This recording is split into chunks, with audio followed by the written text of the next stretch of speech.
Hey everyone, it's technology expert Burton Kelso here with another tech tip to help you get the most out of the technology in your life.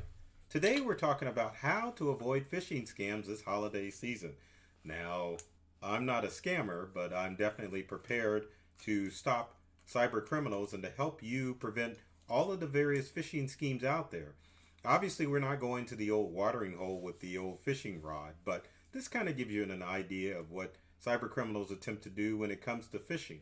Now, for those of you that don't know, phishing is the act of trying to obtain your personal information by cyber criminals. They throw out a line, and hopefully, there's bait on there that will make you give up your information. And that bait comes in the form of social engineering, which basically means that cyber criminals are using scare tactics to get you to give up your information. Obviously, many of you are familiar with all of the phishing schemes that are out there, but maybe not all of the phishing schemes that are coming around this holiday season. Phishing scams normally come in the form of the IRS calling to say that there's a problem with your IRS account. Others may be calls from your bank and other financial institutions saying that there's a problem, and also from online retailers and shipping companies saying that there's a problem with your package or whatever you've ordered.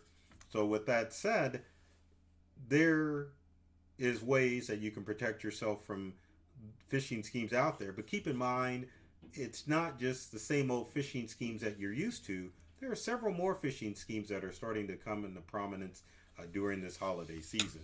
So with that said, let's take a look at some of the phishing scams that are out there and what you can do to prevent them from affecting you. So now our first and of course more popular phishing scam is the good old email phishing scam, which is you get an email from a trusted provider or what you think is a trusted provider saying that there's a problem with your account. Email phishing scams, and these I will repeat because they are the norm with all of the various types of phishing scams out there. Let's say you get an email from your shipping company saying that there's a problem with your package. There's a link in the email that wants to have you click on a link to go to a website. The website will prompt you to enter your credentials in, and lo and behold, you are a victim of a scam because you voluntarily given out your information. Now, before I go any further, it's important that I point out something that I always say in my tech tips when it comes to cybersecurity, and that is 99% of cyber crimes out there are require user interaction. That means that if you get an email or any other type of phishing scheme, as long as you don't react to it or click on the link, you're perfectly safe. Also, when it comes to cybercrime, many cyber criminals aren't focused on individual computers or even the computers of smaller businesses. They're focused on trying to break in the computer of larger corporations because there's a larger yield to get. If you've got an individual computer or even a small business computer, your firewall, your antivirus software, and of course education are going to be enough to prevent 99% of the cyber attacks out there, because again, these attacks require you to click on something in order for your information to get compromised. Also, with that said, the cybercrime requires you to use strong passwords, so keep that in mind as well. But again, with the good old email phishing scheme, they are after your information. So what do you do to avoid these email phishing schemes that come in? Well, number one, you want to make sure that you're keeping your email safe and secure. If you're an individual, you only want to share your email with family and friends. If you shop online quite a bit, it's a good idea to create an alias email using one of the free email providers such as Outlook, Google, and Yahoo to create an email address that you only use for your online shopping. That way, if the email is compromised, you won't be so tempted to click on it because you know it's only going to come from outside parties. If you get in the habit of using your personal email to shop online or to give it out for other instances, then it is a chance that you're going to click on an email because you're thinking that it is going to come from a trusted source. Also, when it comes out to your email, you may want to create a separate email for your financial institutions. That way, you know that you're using that email only to log into your banking or credit card account, as opposed to just using one email for everything. If you can separate them all, it helps you break apart which emails are legitimate and which ones are scams. If you're a small business user, as far as emails are concerned, you may want to use a CAPTCHA on your, I love how it said cat's fur, but basically an identification process on your website where someone has to fill out a form in order to email you, as opposed to just listing your company or your employees' emails on the website, which is going to lead us to other phishing schemes that are out there. But keep your email safe and secure, and make sure that only the people that need to have access to your email have access to your email. Now, our next phishing scheme is called spear phishing. And it's not the act like this guy out here in the ocean looking for fish or other marine life to spear, but it's the act of cyber criminals targeting you specifically to a phishing scheme. Spear phishing works in many instances. And to go back a little bit, I have to explain why phishing is becoming so prominent. One of the reasons why it's becoming so prominent is because many of you are working from home. You're not under the umbrella of the corporate phone unless your corporation uses voice over IP. So criminals are able to contact you directly and to trick you with phishing, as opposed to having to go through the corporate phone line in order to get access to you personally. That's why these phishing attacks are up, and because more people are at home. But anyway, with spear phishing, it's the act of cyber criminals targeting you directly for a scam rather than sending it out. So it may be a little bit more personalized. It'll have your name and the subject of the email, because criminals have gotten more important information of you. If you're an individual, if you're part of a corporation, criminals have probably found you out on the company website, and so they're targeting you, making a more personalized phishing email that is going to trick you into giving up your important information. And that's the goal with all phishing attacks, is to look like the email's coming from a trusted source and they are wanting your personal information.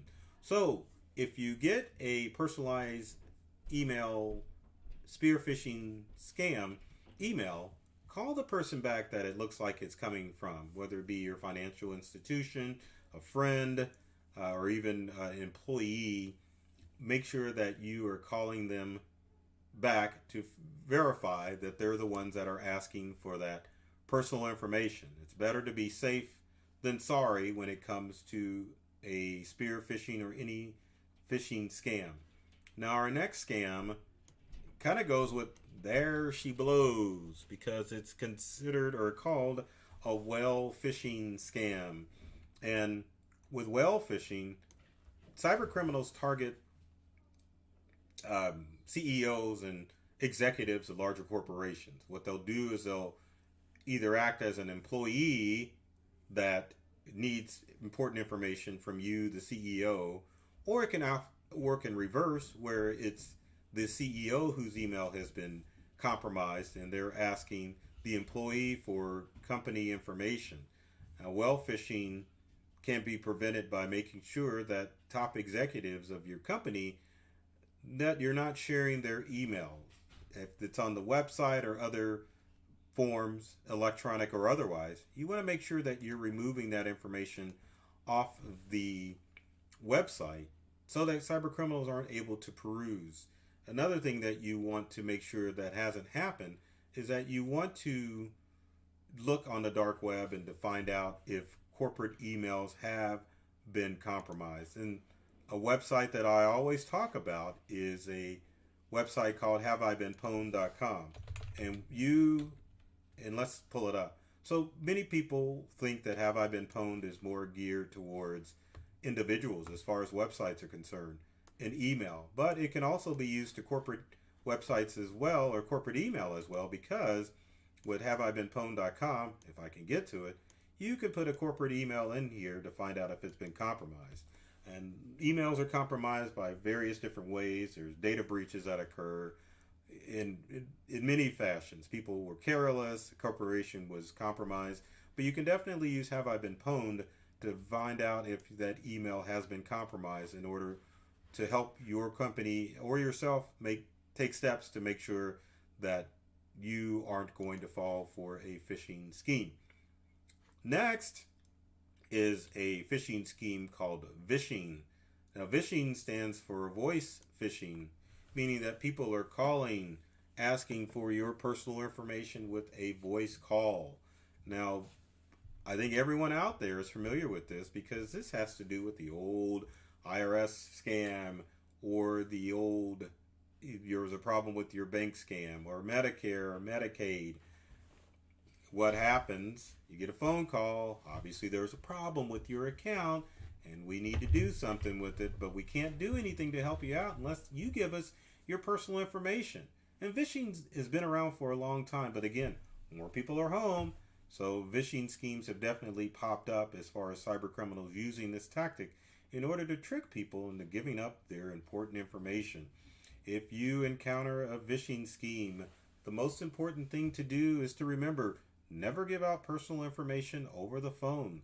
Never fall for threats from government entities or that are being compromised, or not compromised, but being that cyber criminals are posing as in order to get your information. Trust me, the U.S. Marshals or the Sheriff's Department is not waiting down the street to collect you because you owe back taxes. If you are in a tax situation, trust me, the IRS is going to mail you rather than to act like an episode of SWAT or any other police show where they're ready to knock down the door like they kind of would on cops. That's never going to be the case. So if you get a phishing scheme, be sure to hang up the phone call. And if you think that there's an issue, call the company or the government back to find out if there really is an issue. Again, these types of schemes are socially engineered. So you make sure that you step back a minute and think that, is this really happening, or is this someone trying to scam and get my personal information? Always important to take steps back and to think. Finally, our last phishing scheme is considered smishing. And that doesn't mean smashing down someone or gnashing down someone. It stands for SMS phishing, which basically is a text message that comes through. So with smishing, you'll get a text message on your smartphone that there is a problem with a gift card that you purchased, an Amazon package that's appearing, or any other related thing that occurs. Now, smishing is quite successful because with text messages, number one, there's really no way to trace back who sent you that text message because of phone spoofing. Also, when it comes to text messages, they're more personalized. So if we get a text message, our minds are thinking, well, golly, someone knows me and they're really sending me a text message that I need to respond to because I gave out that information.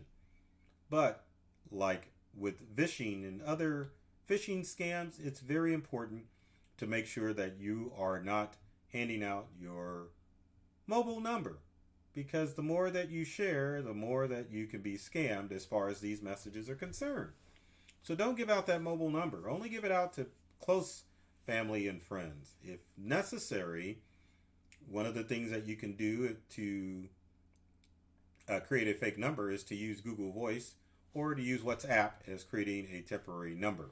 And that will help you keep safe from all of the phishing scams out there.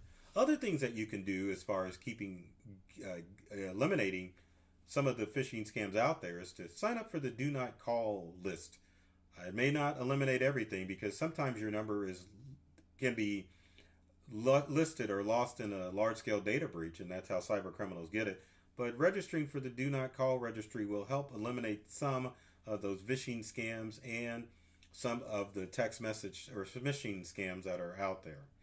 Another thing that you want to do as far as making sure that you're keeping hold on some of the phishing scams that are out there is to sign up for an app service like RoboKiller. RoboKiller, even though it's not free, will help prevent some of the text messages and some of the voicemail messages that are coming through on your smartphone.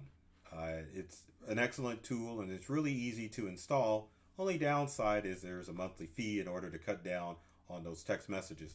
Finally, you might want to call up your cellular phone provider on at least your phone and your phone phishing schemes to see if there's a way that your provider can help eliminate some of the junk text messages that come through and some of the voice messages that come through. And that service is normally free through your provider, so check those out.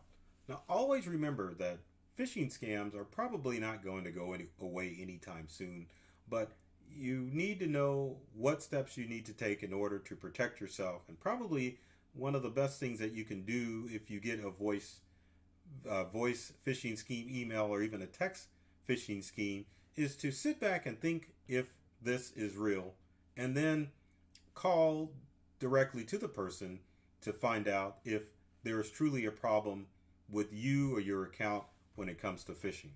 So with that said, if you've got comments and questions, leave them in the comment section below. We'd love to hear from you to find out what things I can do to help you avoid phishing scams and what tricks that you do in order to help avoid phishing scams. And at the end of every video, I always have to ask to make sure that if you love this video, be sure to share it. And if you want to keep up with the latest tech tips and tricks, be sure to subscribe, like our company channel at Integral, or myself, Burton Kelso, the technology expert.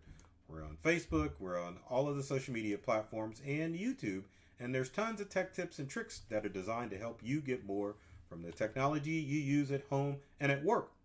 So I love technology. I've read all the manuals, and I'm serious about making technology fun and easy to use for you. Take care of yourself and do many things to make you smile. And thanks for watching.